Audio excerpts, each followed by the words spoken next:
Welcome to Shorty SuperCoach. What's going on, guys? Hope you're well out there. How good were those Cats last night, mate? Gee, it was a tense one. I honestly thought at three-quarter time, I thought we were cooked. Well, I like to think I know a little bit about footy, and normally I've got a bit of faith in the Cats, but I thought at three-quarter time, I was like, I just don't see this happening. And then that performance in the last quarter, the Cattery was rocking, mate. Jesus, when Rowan burnt off, mate, Shorty was up and about, baby. I was going off, but got a few notes from the live sesh just to go through. So just a few names. I think, look, this week is difficult. I'd love to hear how many you've got on the field. I think I've got 15. I think 16 is par. I think anything and above that is great. Anything below, you're in for a tough one. I'll be very interested to see out there where it actually is all sitting. There'll be some people who have like 18 or 19. Very well planned. Congratulations. But I could trade this week. You might have seen my TikTok. I'm not trading. I could trade this week and aggressively get a better score this week. But with 5 trades left, I've got it planned out to get a complete team with 2 trades remaining. So it just doesn't make any sense. I'm just going to cop this week. It might not be my best one. I'm hoping to be at least competitive. But if I don't drop outside the top 3K, I'll be happy.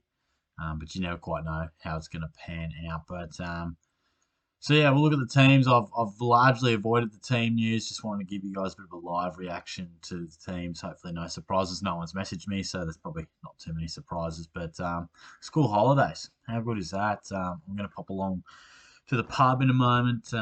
Bit of end of term drinks, and then pretty cruisy from there. Going to Sydney in that middle weekend to watch the Cats. But yeah, school holidays. It's coming at a nice time. Sure, he's going to really kick back. I'll tell you when it wasn't kicking back though. Last Friday night, almost about an hour or so, about 6 o'clock last week. I'm just lying in my bed, sifting through TikTok, just chilling. I hear someone's knocking on the door. I'm like, come on, who's knocking on the door? Like, all my mates would normally just walk in. I'm like, fuck, someone trying to sell me something. All right, I'll get up. It's Jonah at my door. First thing I'm like, geez, you don't normally knock. I open. He's like, mate, I need your help. I'm thinking, oh, this sounds like a prank. This sounds like I'm going to get pranked. I'm like, what is going on? I'm not overly up and about because I thought someone was about to sell me something. Then Jonah's at the door.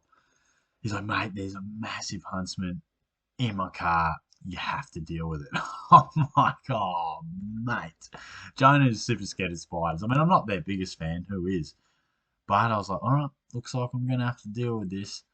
I'm thinking, how big could it really be? I go to his car, it's dark and everything. This huntsman, like big, almost as big as I've seen. I'm like, fucking hell, man. I'm like, what do you want me to do? He's like, kill it, Shorty, you gotta kill it. And we've got these new neighbours across the road. A couple of guys, a couple of girls. I think the girls are relatively sexy, and they're out the front getting in the car. And Jonah's like, you've got to kill the Spider Man. And I'm like, fucking hell. I'm like, where is it? It's on his windscreen one. And I'm like, oh, it's like, it's a curved thing. So I'm like, fuck, this could be difficult. I've tried going from the driver's seat side, the steering wheels, because I'm thinking I've got one shot here. I've got one shot. Because if I miss and this thing's loose in the car, good luck, Jonah. See you later, mate. The worst thing, he said that he had to drive about 2 minutes. He saw it.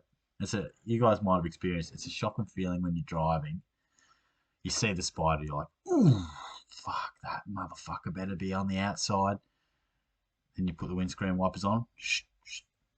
Nope, that boy's in with me. So no good. He had to drive like that for a couple of minutes. Anyway, so I couldn't get it from the driver's seat side. Steering wheel was just not really great for my range. So I just went the other side, got the shoe, bang, smacked him. And all you conservatives or naturalists, I don't know what you call yourselves, but I'm sorry I killed the spider. It had to be done. If you want to be full dad mode when there's a spider in your house, it's on the wall, a piece of paper and a plastic thing, be my guest, mate. There was no saving this thing. It had to be destroyed. Anyway, I hit it, and I don't know if I killed it, to be honest. Like, it sort of curled up in like a ball, and I don't know if it was like playing dead or if I stunned it, because I was expecting to like destroy this thing's life. Could have killed it, not really sure, but I was just like knocked him out onto the road, and that was that. But hectic times. I didn't anticipate having to do that on Friday night, so who knows what's going to happen this Friday night. Hopefully a bit more chill, but Shorty's up and about last night over the Cats, but let's have a look at this side, or these teams, shall we? Hopefully Jeremy Cameron didn't hurt too many of yous. McCluggage comes back. Shout out to Marcus Windhager, mate. Gee whiz. He was solid. He was solid. I copped a little bit for that, but he was solid. Chesser hurts me. That is what takes me down to 15. And, some of you might have brought in Buller. That hurts. Mills coming back. That's a strong watch for the coming weeks. Bring him in potentially when he's very, very cheap. Darcy Parish might save a few and provide a nice price, nice priced option at 560. Sean Darcy comes back. Would help a few if you held him. Nothing too crazy there. Sicily, of course, we know didn't get off. Berry, that might hurt some. But all in all, there is not too much to report really from a team's element by the looks of things. So yeah, let's take a look at my side. And Jack Steele, we need a lift out of him. I understand he's got a bit of a niggle concern with the knee or something. If you're out there, Jack, I need 90 minimum. I'd like 100, but at this stage, I'll take a contribution. So let's have a look. We're not going to have too many playing this week.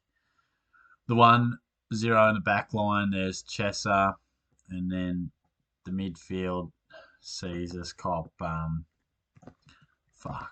Caesar's cop 1, then 2 zeros, takes to 3, 4 is English, 5, 6, 7 in the forward line. So it takes me down to 15.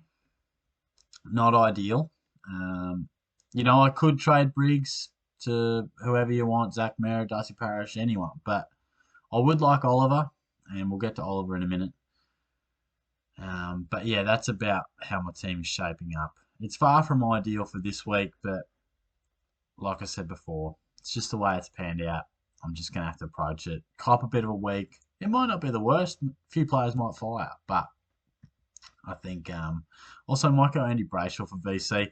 I had a good feel for Neil last week. He produced his second highest score for the year, which was a pure gut feel VC. And Brayshaw is as well. The obvious one would be Dunkley, but I just kind of feel like, how often does a guy score 135 plus so many weeks in a row? He's done it for so long. You might just say he's in amazing form, but, statistically, you don't keep those amount of scores going forever unless you're Gary Ablett or, someone at the absolute prime, which maybe Dunkley is, but I just wanted to be different. So I'm hoping a hungry Fremantle side led by Brayshaw can really bounce back and deliver a good performance. If not, Laird's a pretty safe bet. So let's talk Clayton Oliver and sort of what the go is there with old mate Clarry. Also, I forgot to mention off the top, obviously we'd normally do this video on a Thursday night, but was going to the footy last night, so times were pretty tight. So finished work a bit early because it was last day of the term, and I thought perfect opportunity to do this one just before I go to the pub. But yeah, so Clayton Oliver.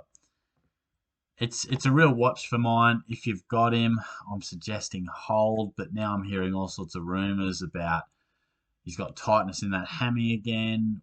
Where's he at? He's gone for scans. So hopefully you can find out a bit of information before Saturday to maybe make a call on him. Because if you're going to miss more footy, then let's get rid of him, clearly. If you've got Sicily, I still think he's a hold. I'm holding him because I have to with the way my team is looking. And if I get rid of him, there's no way I'm bringing him back. And I just think he's clearly the top 2, top 3, maybe the number 1 defender. So I'm going to need him. So 3 weeks of pain for 6 or 7 quality weeks as opposed to whoever you might bring in. But yeah, Oliver's a real tough one. In my plans was bringing him in for Briggs once the prices make sense. But now if he's out for a bit more, so I'm happy to wait. I'm happy to just wait, see what the results are of that scan. You could bring in Zach Merritt. I'm sort of looking at Sam Walsh because I'm really hoping I can actually bring in Callum Mills as my M9 at some stage. And, by the time I swing like Dunkley and, probably just Dunkley forward, I might actually have a handy mid-forward swing with Cornelio or someone like that and Windhager as well. So that's my hope. We're obviously getting a little bit ahead of ourselves, but that's the way I'm approaching those guys. I just think Whoops, wrong one. We could definitely have a bit more information to work with, hopefully, with Clarry, but it is a disaster. It's the ultimate nightmare when you hold and hold, or you're planning around him coming back and he doesn't. So, um, and obviously, I'm talking about Clarry. I'm getting rid of him if we hear more information by Saturday, but it doesn't matter, does it? Because his team played last night, so it doesn't really matter. We touched on Steele. Again, it all depends. A lot of these decisions depends on how many trades you've got. Can you afford to just turf guys like Steele because he's out of form? I'm just backing him in to return to some form. If he does, obviously miss some footy. If those injuries get worse, then that's when we might clearly pull the trigger. But bit of talk around like Ryan and Ridley and who would you go? Can you trust Yao or Himmelberg? That type of thing. I mean, um, they're sort of second tier defenders. Ridley, Ryan, Lloyd. They're solid. They're solid, mate. They'll give you 90, 95, 100 on their days. You know what I mean? That sort of average. I'm not overly enthused about them. I would back in Ryan just ahead of Ridley, even though their form would suggest otherwise over the last month. But yeah, I've tried to avoid those guys from the D6, but the way things are panning out at the moment, we may be left with minimal choices. And I think the Briggs discussion is interesting. Again, a lot of this just comes down to how many trades do you have left in comparison to the upgrades you need to make? Can you afford to blow a trade? Can you afford to, if you're going for overall rank, you might trade out Briggs this week because you really don't want to fall behind the pack. For me, I've just sort of gone, look, I always care about the overall rank, but I think if I push too hard for a good week this week, and I'll only be one player really, because I could get rid of Ford, I could get rid of Briggs, and I could have 17. But that would leave me, I wouldn't be able to get like a Butters or something like that because Ford, where's he at? 252. Like it's just not going to cut the mustard compared to a Van Rooyen who I'll trade out for about 350. So every dollar counts at this stage. These dead rookies on the bench, that really hurts at this stage of the year. So that stings a bit. I definitely need a bit of a 150 pluser from Brayshaw. Need a big tackling game, 34, 35 touches, maybe snag a goal, but we'll see how we go. So I feel like this week was just a real do your bloody best, but I would love to hear how many you do have on the field. And myself, I'm just trying to get through without too much carnage, not too much damage done. And then I think we'll have a clearer picture for it next week. Be great to get through these buys and have them behind us. So credit to you if you've planned really well and you've got a full complement of players. But myself, bit of planning, but was always going to cop this one as a tougher week. Certainly won't be alone there. So I hope you guys have a good weekend. I'll talk to you all soon. Cheers.